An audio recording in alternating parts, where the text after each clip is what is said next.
Hello, and welcome to our webinar, Feminist Reads, a Penguin reading list for readers grades K through 12. I'm Maggie Reagan, Books for You Senior Editor at Booklist. Before we begin, I'd like to go over some technical details. To resize your slides, look to the magnifying glass icons located to the left of the slides. There you can increase or decrease the size and select how you'd like the slides to appear. If you lose audio or would like to change the way you're connected to it, look at the bottom of your screen for a circle with 3 dots. Clicking that icon will open a menu with an audio connection option. The audience is in listen-only mode, but we welcome any questions you may have. On the right side of your screen is a control panel with an area at the bottom for Q&A. Simply type your question into the field and click Send. Attendees can see questions asked during the webinar and the answers provided. Links to today's slides and title list were sent directly to you from WebEx at the start of the webinar, but you can also download them at any time by copying the URLs on this screen into your web browser. Tomorrow, all attendees will receive a follow-up email containing links to today's slide presentation, titled Certificate of Completion and Video Recording.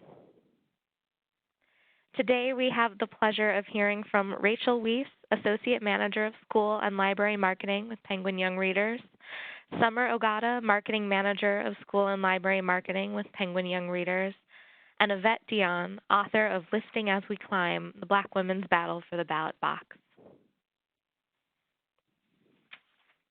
First, we'll hear from both Rachel and Summer. Summer is a manager in Penguin Young Readers' School and Library Marketing Department. She is excited to cheer on all the women competing in the Olympics this summer and is forever embarrassed by that one time in college that she said she wouldn't call herself a feminist. Rachel is an associate manager in Penguin Young Readers' School and Library Marketing Department. She loves a good feminist rant and will be talking exclusively about Joy McCullough's new book on rape culture out spring 2021 for the foreseeable future, not just today. Thanks for joining us, Rachel and Summer. Thanks so much, Maggie. We're going to jump right in. So first off, I'm going to talk about women artists AtoZ. This is a biography anthology about, you guessed it, women artists. These artists span centuries, continents, and mediums, and each spread has the illustrator, Carolyn Corrigan's interpretation of both the artist herself and her art in Carolyn's own signature style. It's a gorgeous book to flip through and look at the illustrations, while also being an excellent primer in the lives of these 26 different creators. And as a bonus, the biographical information in the back also has prompts for kids to think about art in their own lives and to spark discussion. Next up is Folktales for Fearless Girls. The title says it all with this one, but I will read you a bit of the author's introduction. Folktales for Fearless Girls are the traditional stories I wish I could have read during my childhood. Folktales in which heroic women are depicted as capable, courageous, and wise. Courageous women who are powerful, honorable, and invincible will take their place alongside men in readers' imaginations. This has stories from around the world featuring women of all different backgrounds taking their rightful place as heroines in our imaginations. This also features stunning full-color illustrations that go along with each story, one of which you can see here. All right, and moving on to sports, as Maggie mentioned, I'm Summer Ogata, and I'm so excited for the Olympics this year, specifically for all the women, so this book is perfect for that. So from Chelsea Clinton and Alexandra Boyger, the #1 New York Times bestselling team behind the She Persisted series, comes a brand new book featuring women athletes. So it has the same format as the past She Persisted titles, with each feature represented on a spread with information describing her contributions and a beautiful illustration by Alexandra Boyger. What makes this one special is it's about women in sports, specifically women who competed in the Olympics. It includes past Olympians like Wilma Rudolph, Christy Yamaguchi, Mia Hamm, and the 1996 women's national soccer team. And it also includes some current Olympians like Simone Biles and possibly still current Olympians like Carrie Walsh Jennings. This is a really cool, exciting book to get all of your readers who kind of know a little bit about the Olympics to learn all about the history and the present. Next, we have The Ocean Calls. This is a breathtaking picture book featuring a Korean girl and her hanyo, grandmother, about intergenerational bonds, finding courage in the face of fear, and connecting with our natural world. So a hanyo is a free diver. This is a thing that indigenous women in Korea would free dive for different treasures in the ocean. So Dionne, who's the main character in this book, wants to be a hanyo just like her grandmother. The hanyo dive off the coast of Jeju Island to pluck treasures from the sea. The generations of Korean women have done so for centuries. To Dionne, the hanyo are as strong and graceful as mermaids. To give her strength, Dionne eats grandma's abalone porridge. She practices holding her breath while they do the dishes. And when grandma suits up for her next dive, Dionne grabs her suit, flippers, and goggles. She does have a scary memory of the sea, which does keep her clinging to the shore, but with her grandma's guidance, she comes to appreciate the ocean's many gifts and is able to share this with her grandmother. This is a really awesome intergenerational story about real women doing real things. And then next in our What's the Big Deal About series, this was originally published as picture books. They had a lot of really awesome information about First Ladies and about what it means to be an American. And we've decided to make these into a new format, which is chapter books. There was a lot of information in the picture book, so it made sense to make it something that kids could read a little bit, maybe put it down and pick it up later when they had more time. And it really is the right format for this very rich information and these beautiful illustrations. All right, back to me. My corner of the ring is written by an incredible athlete who may not be making her Olympic debut in Tokyo this year, but now is the perfect time to introduce readers to her story. In this memoir, 12-year-old girl boxer Jessica Silva offers a ringside seat to girl power and what it takes to win in the ring and in life. Jesselyn has battled a lot in her career thus far. The perception that girls shouldn't be fighters and no one wants to see a girl fight, the struggle to find sparring partners, and the general day-to-day of trying to make a name for yourself in a male-dominated field. This is going to inspire any kid who's faced adversity and is an absolute must-read. And then next is my absolute favorite book, Get a Grip, Vivi Cohen. Here we meet Vivi Cohen, an autistic 11-year-old who just wants to be a pitcher in a real baseball game, and her pen pal, VJ Capello, a major league star who has become Vivi's confidant. Over the course of this epistolary novel, Vivi begins to confide in VJ about everything in her life, from the bullying she's experienced being the only girl as well as the only autistic kid on her little league team, to her mother's fears about whether she's strong enough to play a sport that could get her hurt. I know you're all going to fall in love with Vivi. She's 100% herself through the whole novel, and it's so, so inspiring. And next up is June's Wild Slate. Welcome to the latest edition in the Last Kids on Earth series. June's Wild Slate is a spin-off solo adventure that takes place chronologically between books 5 and 6 in the series. Here we see June in all her badass monster fighting glory. In this new book, we get to hear June's story firsthand, which is the first time in the series that we haven't heard the narration of Jack Sullivan, and you really aren't going to want to miss it. All right, so what's the deal with science? Some people think it's too boring, some people think it's too difficult, and some think it's gasp only for boys. If you've ever caught yourself thinking any of those things, or even beginning to think any of those things, Kate the Chemist has made it her personal mission to change your mind.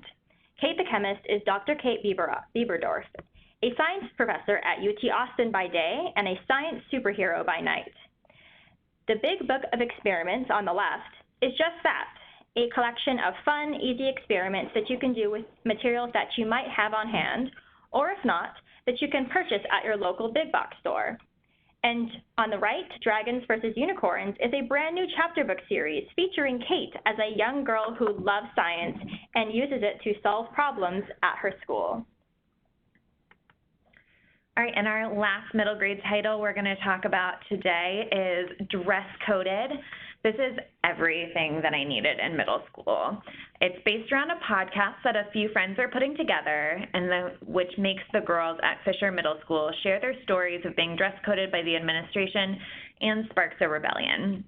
If you're a person who's gotten a period, then you're going to cringe and relate to the very first story told on this podcast.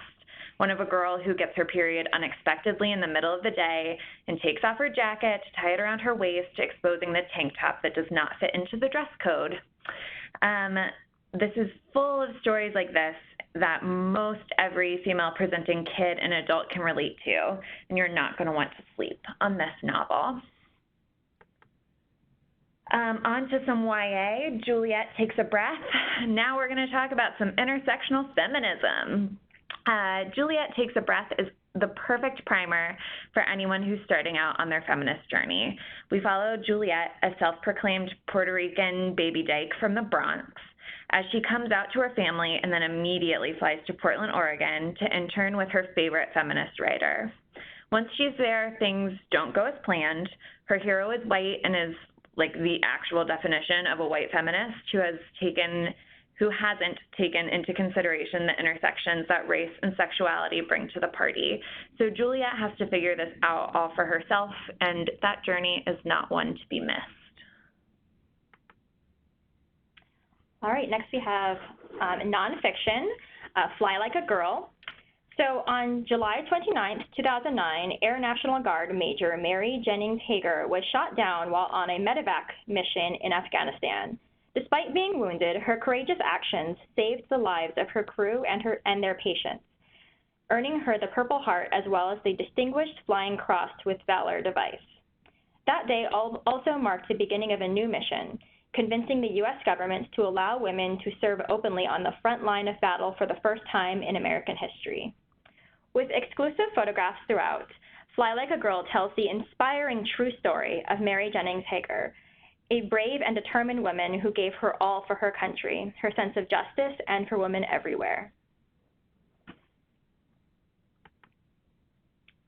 And then for some historical fiction, The Kingdom of Back. So this is a story of Nannerl Mozart, who is the older sister of Wolfgang Mozart. And Nannerl was born with a gift for music, and she has one wish: to be remembered forever. But even as she delights audiences with her masterful playing, she has little hope she'll ever become the acclaimed composer she longs to be. She is a young woman in 18th century Europe, and that means composing is forbidden to her. She performs with her brother, Wolfgang, as they tour Europe, astounding audiences with their talent. But as Wolfgang becomes more and more famous, Marie Lu does a fantastic job of using an unusual narrative device, a fantasy world that Nannerl and Wolfgang actually wrote about in their diaries. Marie uses this as a way to get Nannerl to confront her frustrations with her brother, her jealousy over his fame, and her anger with society's expectation of women. In the fantasy world, Nannerl is the powerful one, and Marie gives her a physical journey to match the emotional journey that women have endured for years, and whether the choice to stand back and let her brother outshine her is really a choice at all. Next up is A Phoenix First Must Burn, which is a collective narrative written by 16 Black women and gender nonconforming authors. Each of these stories explore the experience of Black women and Black gender nonconforming individuals through fantasy, sci-fi, and magic, while also spanning time and place. Among the contributors are Elizabeth Acevedo, Patrice Caldwell, Danielle Clayton, Justina Ireland, Danielle Page, Ashley Woodfolk, E.B. Zaboy, and so many other incredible award-winning authors. Witches and scientists, sisters and lovers, priestesses and rebels, the heroines of A Phoenix First Must Burn shine brightly. You will never forget them. And next, My Eyes Are Up Here. Greer Walsh, the main character and high schooler in My Eyes Are Up Here, would love to be completely invisible. Or if she had to be known for anything, she'd love to be known for her math skills. or the strides she's made on the volleyball court. But she's pretty sure she knows what she is known for, her boobs. Since her growth spurt before 9th grade, Greer has done everything she can to cover them up, hide them, and make them look smaller. She becomes afraid of drawing attention to herself because she never feels sure of what is drawing the attention. And she's confused. Can she still be a feminist if she's not proud of her boobs? Is it wrong to consider breast reduction surgery? Greer's relationship with her boobs is complicated, and this book stays true to life in that it never really gets simpler.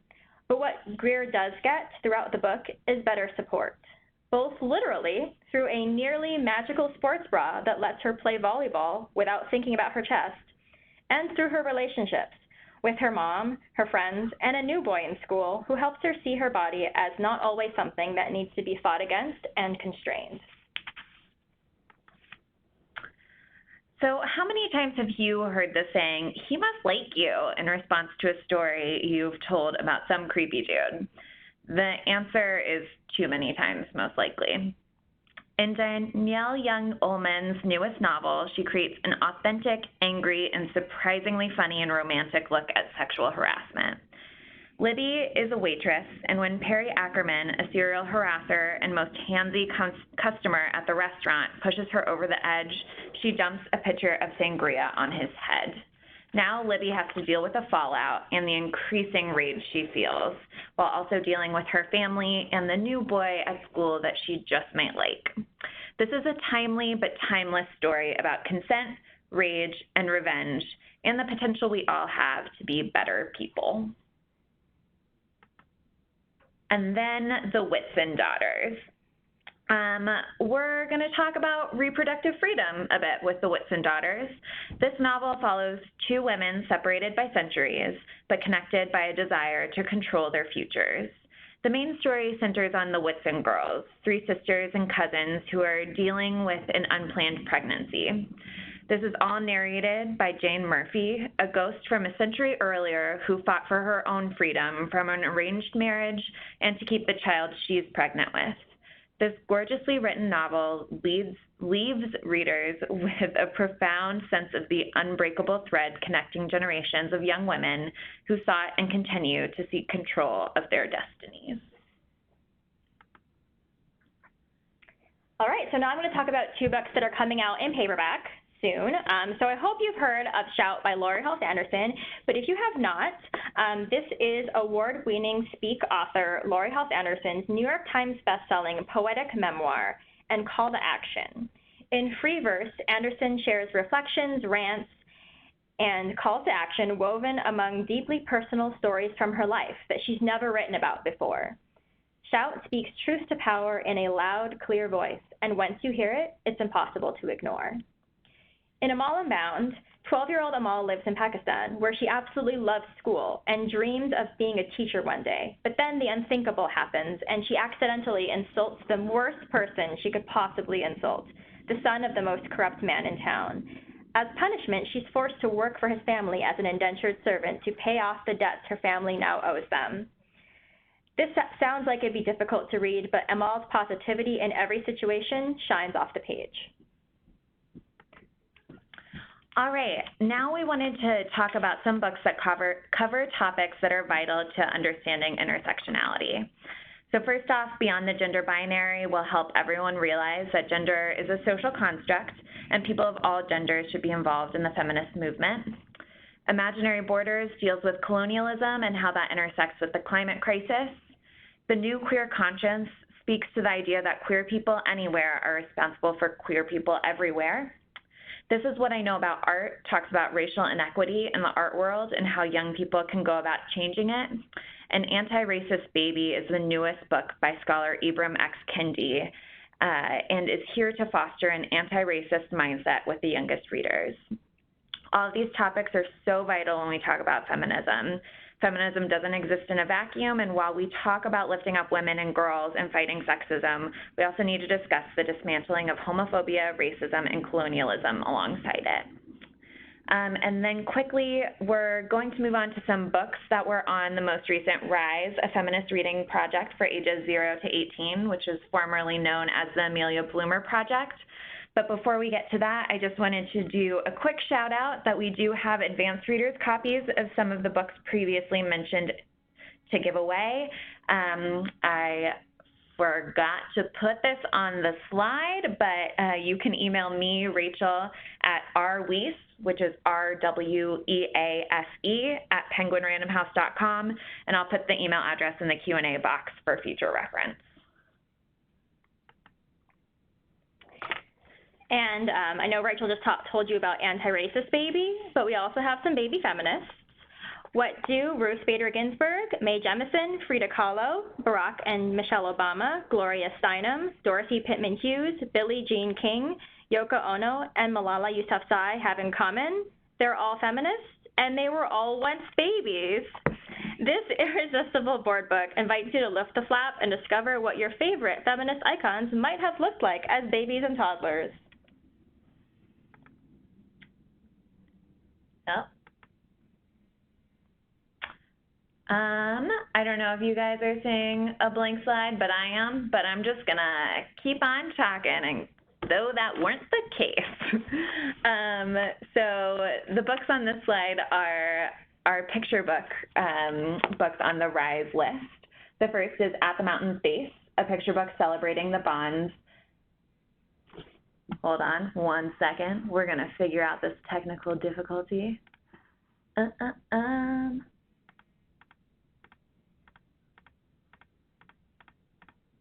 Nope. Okay.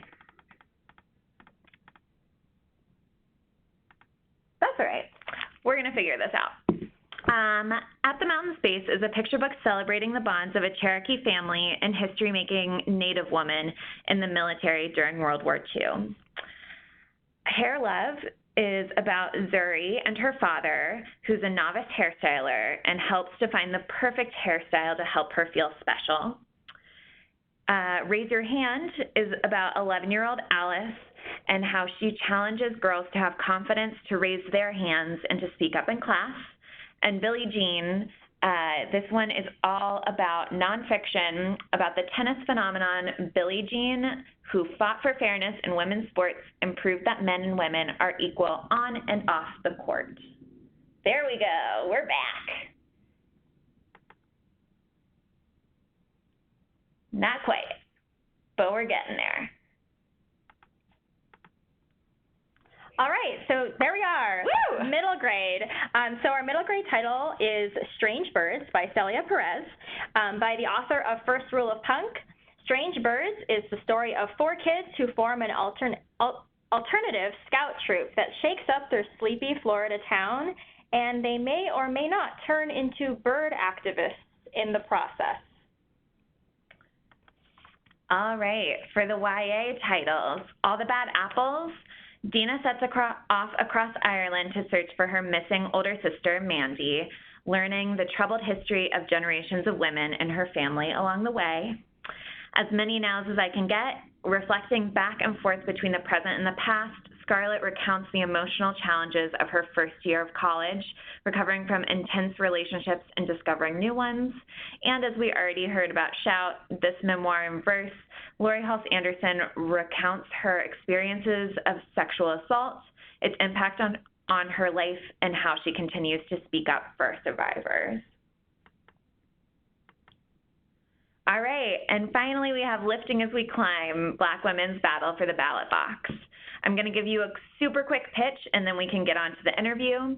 This is an eye-opening nonfiction book that tells the important, overlooked story of Black women as a force in the suffrage movement, when their fellow suffragettes did not accept them as equal partners in the struggle. So now I'm going to turn it over to Maggie and Evette. Thank you so much, Rachel and Summer. We now have the pleasure of hearing from author Evette Dionne. Evette is a Black feminist writer and the editor-in-chief of Bitch Media. Her writings about race, gender, and culture have appeared in Teen Vogue, Refinery 29, Bustle, Self, The Guardian, and The New York Times, among other publications. Before becoming a writer and editor, Dionne taught 8th graders about social justice and 10th graders about world literature. You can visit her at www.evettedionne.com. Evette, thank you so much for joining us today. My pleasure. Thank you so much for having me. Awesome. So let's get started. Why don't you tell us a little bit about this book and your experience writing it? What impacted you the most while working on it, and what do you hope audiences will take away? Yeah, those are great questions. I began working on this book in the beginning of 2018. It was actually born from an article that I had written for Teen Vogue, I believe in 2016, after Hillary Clinton did not win the election. But on that election day, I just noticed that there were a lot of people who were rightfully going to Susan B. Anthony's grave. And I wondered what would happen if we made that same quest or asked people to go on that same quest for Black suffragists. And from that came the article and then the book. I would say what was most surprising to me as I wrote the book itself is how much of this history is kind of in cracks, as I call it, where you have to parse through larger history to figure out what is missing and to kind of, rather than it being very straightforward, the process was really putting puzzle pieces together because we're talking about Black women of a time, many of which who had escaped slavery, who didn't want to be photographed, for instance, or who didn't conduct a lot of interviews. And so it was really a matter of trying to piece together a lot of census records and just other ways of gauging data about them without actually having an opportunity to see what they had said about their own lives. And I would say what I most want people to take from the book is the importance of excavating history and making sure that we're seeing it kind of through a three-dimensional lens so that there isn't just a dominant narrative and that people don't get erased as many of the women in this book were. So, no, you've written so extensively in different formats online about an incredible range of topics. And I know that you said that you've taught students of a younger age. What prompted you to move this particular conversation into print for a middle grade audience? There were a lot of reasons. I would say the primary reason when I was approached about writing this book and what actually pushed me into it is that I also have really young nieces. My eldest niece is going to be in 5th grade when the book is released. And so I thought really heavily about what history I wish I would have had when I was her age and how much my kind of positionality in the world would have been shaped had I been able to know history as it actually is from the beginning, instead of waiting until I was an adult and having to unlearn it and having to learn counter narratives and having to really immerse myself in kind of counter history in order to learn it. I thought really, really heavily about how much of a gift it would be to her and to her sister and to her classmates.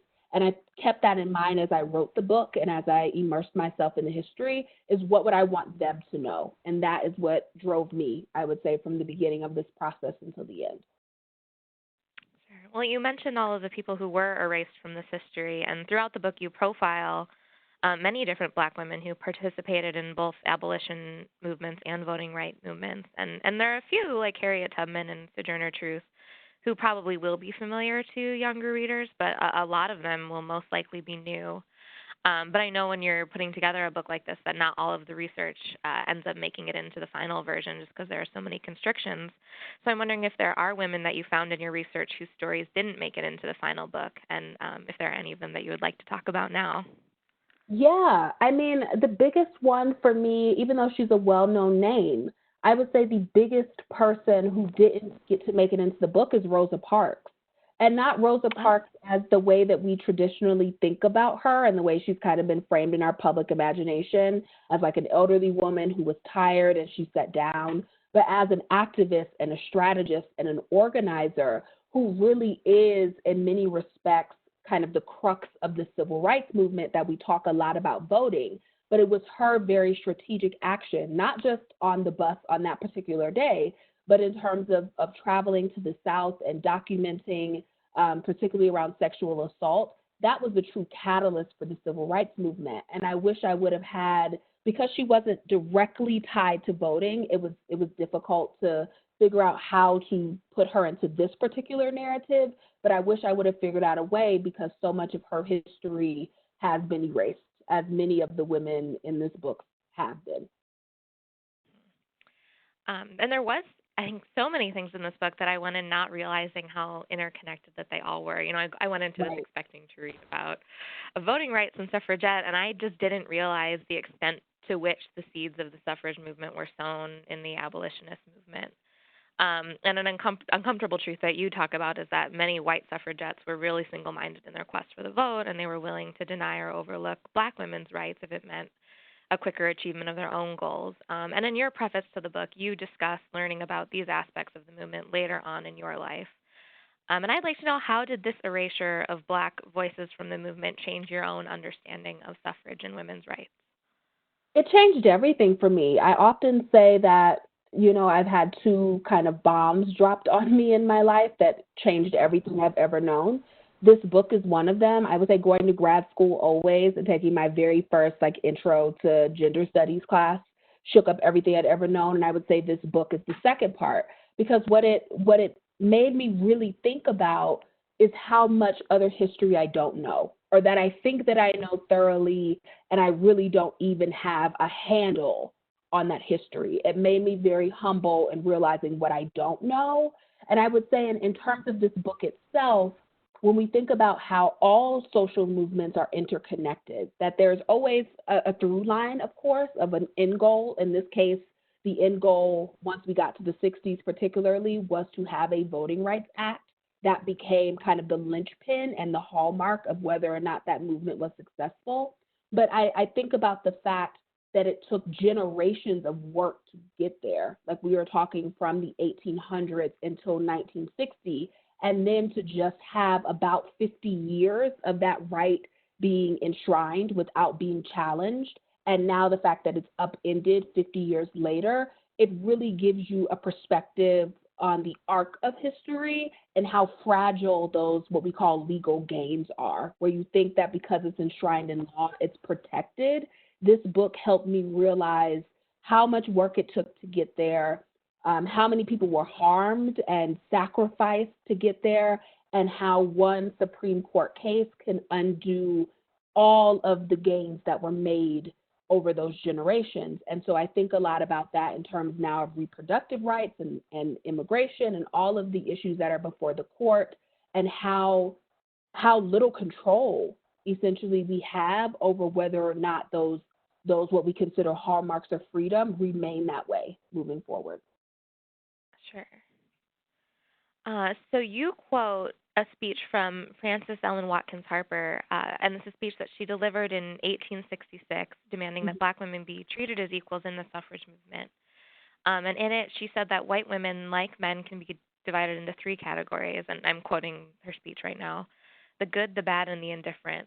The good would vote according to their convictions and principles, the bad as dictated by prejudice or malice, and the indifferent will vote on the strongest side of the question with the winning party.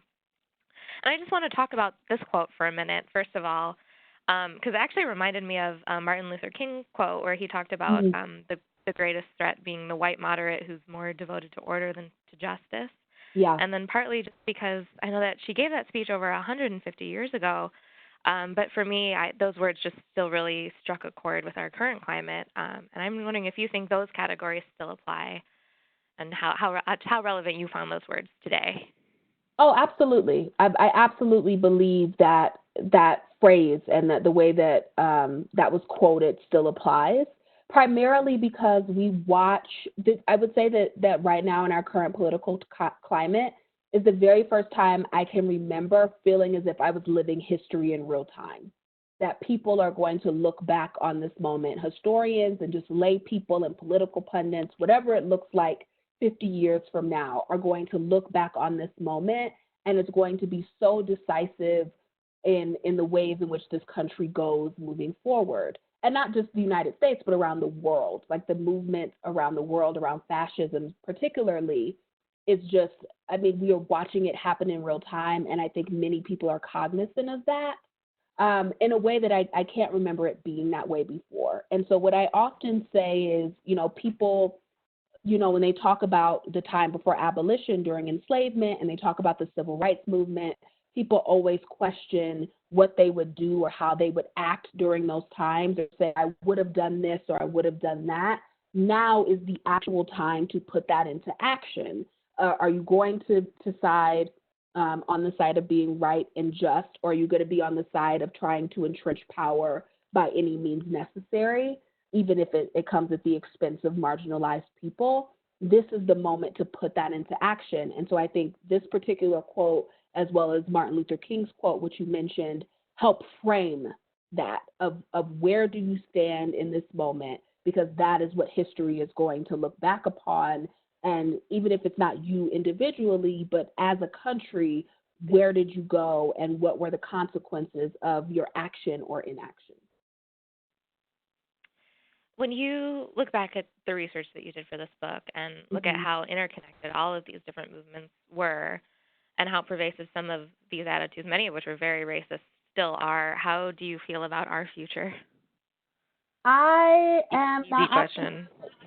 I'm not optimistic.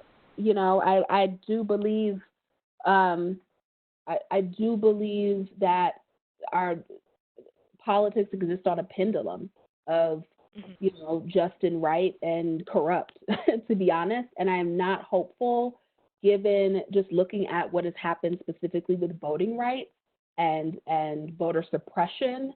I am not hopeful that that is going to shift anytime soon, because people, I think, when you are drunk with power, you are willing to do whatever it is to maintain it, even if that means making sure that certain people are not, you know, guaranteed the right to vote. Like, you could look at what's happening in Florida, where voters in Florida passed a law to re-enfranchise people with felonies to allow them to vote again.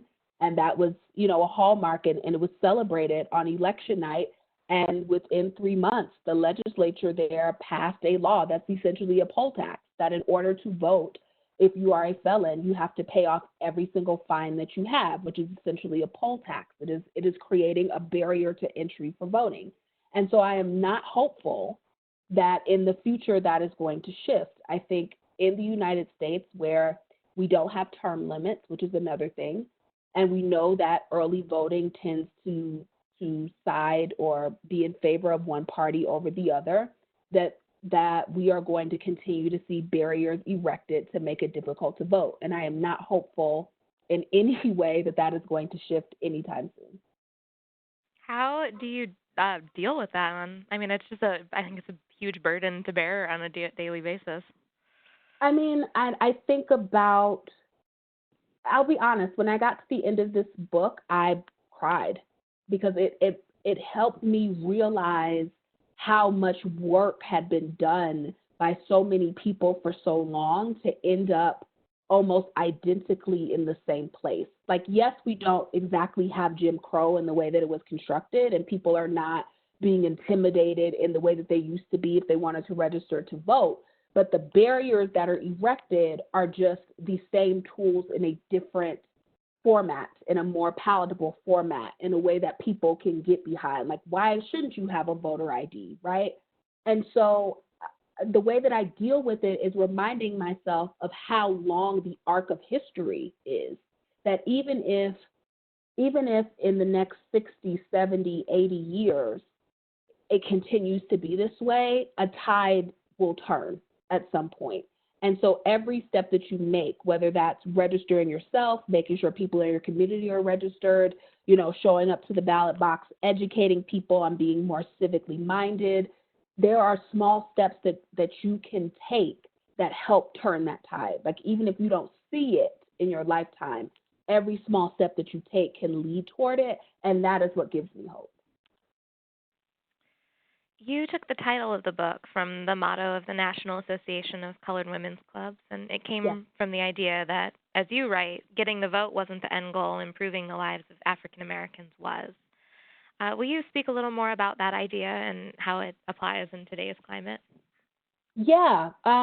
So throughout the book, I talk a lot about the ways in which, particularly the NAWCW, worked to improve communities themselves. So they were really invested in what they called racial uplift, which was, you know, creating kindergartens for school or entire schools often, you know, ensuring that Black people could go to hospitals and to doctors' offices where they would be treated well, ensuring that they can get on buses and that there wasn't segregation and, you know, any person could join the military. Essentially, their approach to voting was that it was just a small part of a full citizenship. And so we see that now as well, where I see a lot of progressive, particularly activists and organizers, talking about the fact that voting is just the bar. Like that is, it's the bar on the floor. There are so many other things that have to happen to improve the lives of marginalized people. And so voting is great, and I encourage it, and I would never not vote now after writing this book. But also, you know, how are you rallying your elected officials? Are you holding them accountable? Are you helping other people prepare to run for office? Are you encouraging them to support and champion progressive bills such as, you know, Medicare for all, or ensuring that, you know, everyone can go to college for free, or universal pre-K? Like, voting for candidates who align with your own ethos is important, but then holding them accountable and trying to push through legislation that makes the world better for every person, or every American in this case, is also important. And I think in doing that, you pick up on the lineage of what those women's club movement organizations were aiming to do. And then you touched on this briefly in your last chapter, but can you expand on how you think people today, either as members of the Black community themselves or as allies, can uplift each other and encourage students to do that same, the way you talk about? Yeah, so a lot of that for me comes from my own tradition of the college that I went to, Bennett College, prided itself on having a student body where 100% of the student body was registered to vote. And we would have marches to the polls all together. And then because it's in North Carolina, now that's not a possible thing to do because they passed so many laws that make it difficult for students to gather and mobilize in that way and make their voices heard at the ballot box. And so I think we are now in a time where, because although the Voting Rights Act is still legally and technically on the books, it has been gutted. The hallmark of it has been done away with. And immediately after that Supreme Court decision, almost every state that had previously been restricted in terms of having to get permission from a district attorney, and in some cases their district court, to make changes to their Voting Rights Act or their voting rules, they immediately passed suppression laws, you know, voter ID, all of these things. And so I think the very first step there is paying attention, to not just accept the story that is told as the truth of we need to do this to prevent voter fraud. Everyone knows if you pay attention to data, that's inaccurate, that's not a real thing. And when you come across that misinformation, it's important to debunk it, because once it spreads, it's very difficult to undo. But if you see that misinformation up front, it's much, much easier to debunk it and to encourage other people to spread the word of do everything you can to vote, whatever that takes. Challenge where you can challenge. If someone says that you're not registered or you've been purged from a voter roll, that is, all of those things are really important in terms of turning the tide and making voting a right that's accessible to everyone. Great. Thank you so much. We're going to take a couple questions now from the audience. If anyone's interested, feel free to shoot some questions into the Q&A box, and we'll pull those and we can ask Evette. And in the meantime, is there anything, Evette, that you can tell us about your next project? Yeah. So, of course, I'm working on an adult collection of essays, but I also want to come back into the YA space. I've been talking to my agent about doing a book similar to Lifting as We Climb, specifically focused on the civil rights movement, because a lot of that history, again, like Rosa Parks, for instance, but just the women of that time, you know, whenever I tell people that Rosa Parks was an organizer and activist when Martin Luther King was still in high school, they look at me as if like they go completely blank. And so there's so much of that history. So I would love to come back into the middle grade space and do a book that specifically focuses on the civil rights movement. Great. And if you could write a full biography of one of the women featured, who would that be? Oh my goodness. So many. My personal idol is B Wells Barnett. In many respects, she's the reason why I am a journalist. So I would love to do a full biography on her. But I would also love to do a full biography on Mary Church Terrell. I think Mary Church Terrell's just life is really, really interesting. Not just her work, but her life is really interesting. And lastly, I would say Fannie Lou Hamer.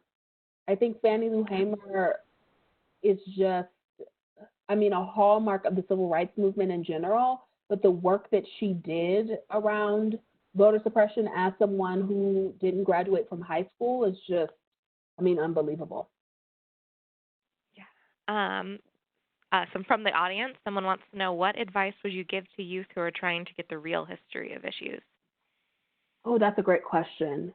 Read would be my very first suggestion. You have to read not only my book and plugging my own book here, but other books that tell a real history. Like you should question why you only get Black History in February, and then talk to your teachers about how you can expand your ability to understand history. But then lastly, talk to the elders in your community. If you have like a grandparent who you have a good relationship with, or a great uncle, like someone who was around during Jim Crow, talk to them, because they can give you like lived experience that you're not going to get in the book. Great. And another one, this is sort of a follow-up to that, and this one can be kind of hard to do on the fly, so just an FYI to the audience, we will send these questions out to Evette, Rachel, and Summer, and they will respond to them after the webinar. But what other books would you recommend for middle graders if they want more information? Ooh, for middle graders. There is almost like a counterpart to my book that focuses on the suffrage movement in its entirety, and I'm going to blank on the name, but it is also from Viking. I want to say it's called War of the Roses. I'm unsure of the subtitle, but I'm pretty sure the main title is War of the Roses. I would highly recommend reading that book. And then a lot of books. So one of the books that I consulted as I did, particularly once I got out of the abolition period, was This Little Light of Mine, which is Fannie Lou Hamer's biography. There is a teaching guide for that book. And many of the books that I reference, I have a source list at the end of this book by Susan Zemay. Is it Zemay? Is it called War of the Roses? But yeah, there's a source list. A lot of those books have resource and teaching guides that allow you to kind of pare it down for children. Great. The Susan Zemay book is Roses and Radicals. Roses and Radicals. Why I called it War of the Roses, I'm unsure. But Roses and Radicals. Roses and Radicals. Okay. Great. Well, if there are any further questions from the audience, we will get those sent out to everybody, and they'll follow up with you afterwards.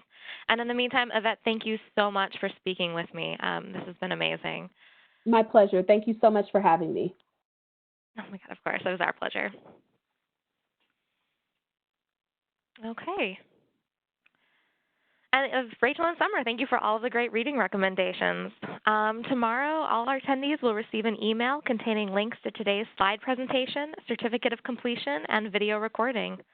For more about Booklist webinars, be sure to visit www.booklistonline.com/webinars, where you can view archives of past webinars and register for upcoming ones, like the ones you see here. If you haven't already, be sure to check out our blog, Booklist Reader, where Booklist contributors post weekly about all things books and library land. Booklist has a digital edition of the magazine, which you can connect to your subscription online. This format pairs the page-by-page reading experience of print with the convenience of online access, and it's included free with all Booklist subscriptions. If you're not yet a subscriber, take advantage of this special webinar offer to get print, online, digital, and archive access to Booklist for only $99. Thank you for joining us for today's webinar, and one more huge thank you to our sponsor, Penguin Young Readers. This concludes today's webinar.